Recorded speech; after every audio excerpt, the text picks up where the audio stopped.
వరంగల్ జిల్లా నర్సంపేట పట్టణానికి చెందిన బీఆర్ఎస్ మాజీ MLA Peddi Sudarshan Reddy press meet నిర్వహించారు.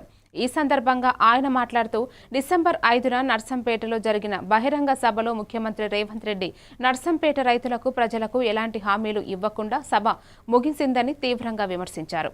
రైతులు ఎదుర్కొంటున్న సమస్యలు, పంట కొనుగోలు ఇబ్బందులు, అభివృద్ధి కార్యక్రమాలపై సీఎం ఎలాంటి స్పష్టమైన మాట చెప్పలేదని పేర్కొన్నారు. ప్రజలకు సమాధానం చెప్పాల్సిన బాధ్యత సీఎం రేవంత్ రెడ్డిదేనని ఆయన పేర్కొన్నారు. నర్సంపేట పట్టణంలో జరిగిన సభ ప్రజాపాలన విజయోత్సవ సభ కాదు, కేవలం నర్సంపేట ఎమ్మెల్యే దొంతి మాధవరెడ్డి సర్పంచ్ ఎలక్షన్ల కోసమే ఈ సభ నిర్వహించినట్లు పెద్ది విమర్శించారు. రేవంత్ రెడ్డి గారు నిన్న శుభాకాంక్షలు తెలియజేశారు. ముఖ్యమంత్రి గారు నియోజకవర్గ ప్రజల పక్షాన బీఆర్ఎస్ మిమ్మల్ని ప్రశ్నిస్తుంది. గత వారం రోజులుగా అనేక సార్లు మీ దృష్టికి, ప్రభుత్వ దృష్టికి, అధికారుల దృష్టికి నర్సంపేటలో ఆగిపోయినటువంటి పనుల గురించి,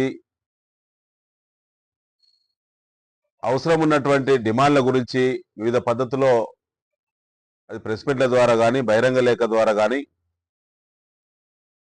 మీ సీఎంఓకు లేఖ రిజిస్టర్ పోస్ట్ చేయడం ద్వారా కానీ, సీఎంఓకు మెయిల్ పంపడం ద్వారా కానీ మీ దృష్టికి మేము తీసుకొచ్చినాం.